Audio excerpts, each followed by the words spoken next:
Back out here a few days later to check the Comfrey, see how it looks. There's the one that looked so bad, and it's perked up some. It'll do fine. Just in a couple of days with a little bit of rain, they're just looking great. They look like they're really gonna thrive. Most of them out here just look like they're stretching for the sky. When they get some sun and some shade, they're really happy.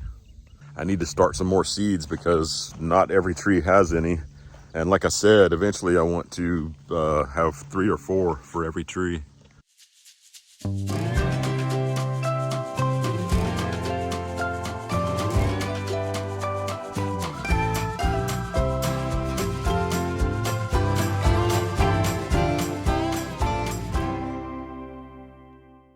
I watched a couple of videos to get some tips on basics of using the brake. And here's my first piece. I'm trying to do one of those end boxes on the end of the fascia. And so I got this side bent down. I learned that it's good to do a flange. I don't know if you can see it very well, but I folded a flange to get a really nice, strong, straight edge that won't cut anybody. And I'm about to cut my angle, so this will fit right on the end of the roof up there. So there we go, that's looking awesome. I got a wasp right here that can't find its house anymore. Because there was an opening there, he could fly in. So then once I do this one, I'll also overlap it on this one. It's been a few days and I've been working on other things. So this side here looks exactly the same, but I've done all this. And then down here on the other side, let's see, what have I done? I haven't done this yet, but I have done all this. So that's looking beautiful. I love finished products. So I like seeing it come together and just look so much nicer.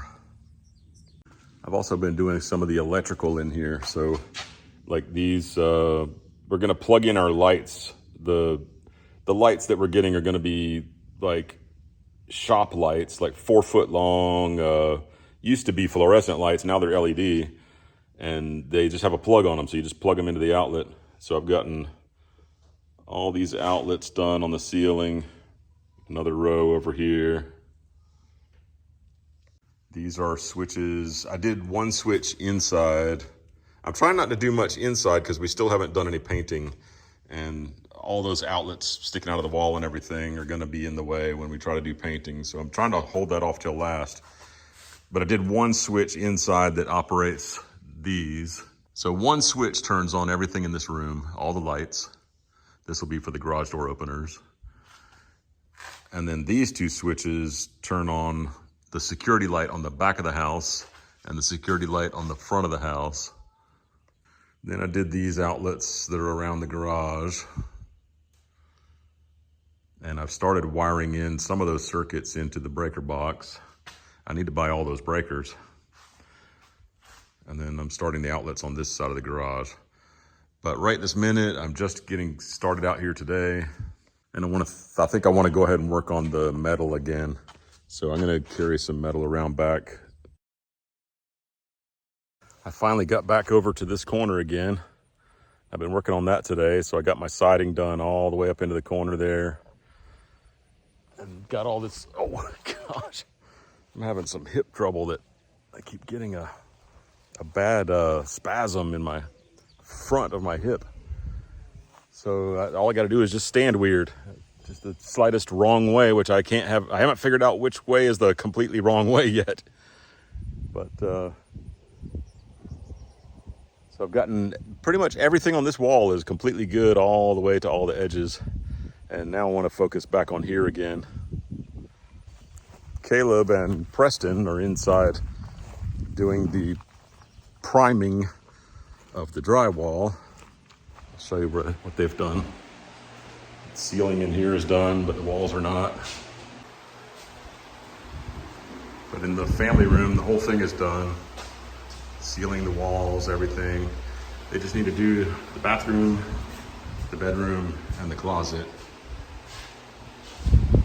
ready for real paint colors.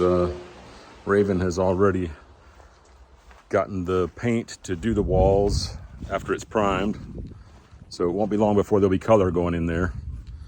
The HVAC guys, for them to finish up, they need the paint done, so that they're going to be putting up trim, and we don't want to have to pull it all back down to do the painting, so we're just letting them hold off temporarily till we get the painting ready. And then I've stayed off doing the electrical in there until the painting's done, because it's so much harder with outlets sticking out of the walls and switches and things. So as soon as they're done the basic painting, well, as soon as they're done with all the painting, I'll go in there and start doing all the electrical. To me, it's beautiful to see all these corners and everything all done, the white metal on the surfaces. Now, like I said, it's time to get on this one. I was just driving by here and was looking off into the woods, and there's a little sunny spot in there. I want to come over and see what kind of mushroom this is. I think I saw some edible mushrooms last night when I was walking around through the woods. I want to see if this is the same kind. It might be the same mushroom. I just expect the stem to be thicker, but this is what I thought it would look like underneath with no gills, just that spongy texture.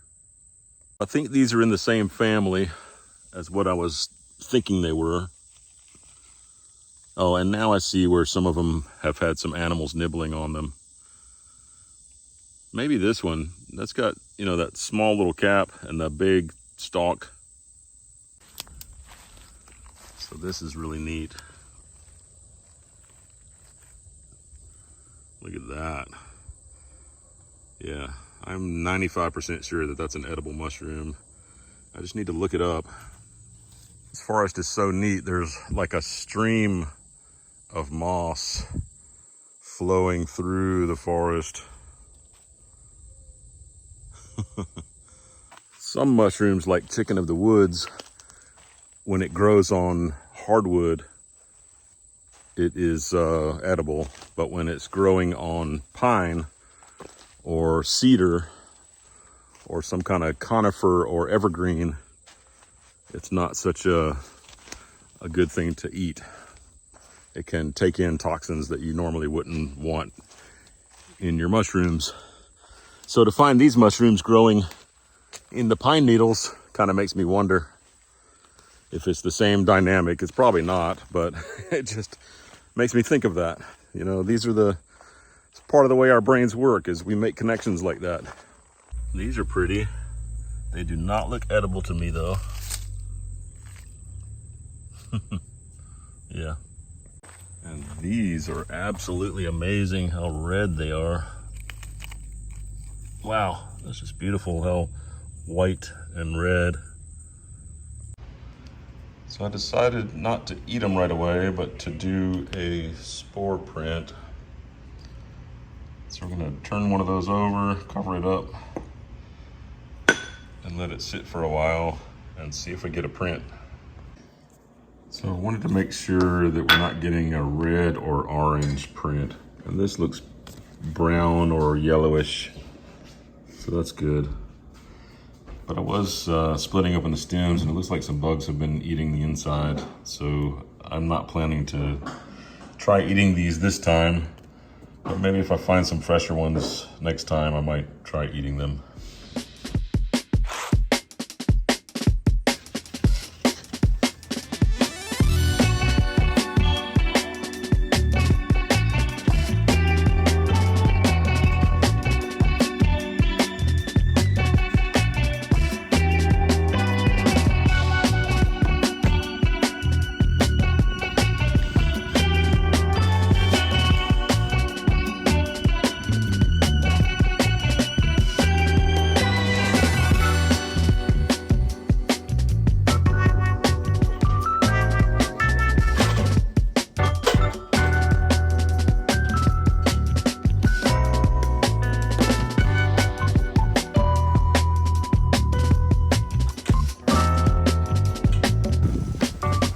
Imagine how many times I've been up and down that ladder.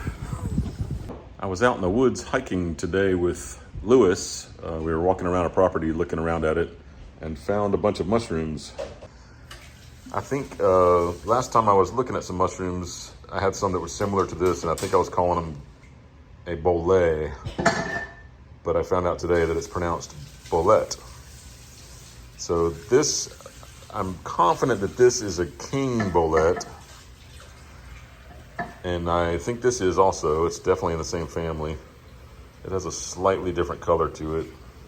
I think this one kind of has a slightly reddish color in the cap, so I'm gonna do a spore print on that overnight. And these are chanterelles, which I really like. And by the time I get around to eating them, I'm not sure they're gonna be that great, especially this one. This one's pretty bruised and looking pretty rough. Okay, so this sat overnight. I've already looked at it, but it has kind of a reddish brown color. And because I heard that a spore print of red or orange is not good, that it may not be a good edible, I'm just not gonna risk it with that little bit of sort of a reddish color in that brown. And since all the mushrooms have been together in one bag, I'm just gonna not cook any of them.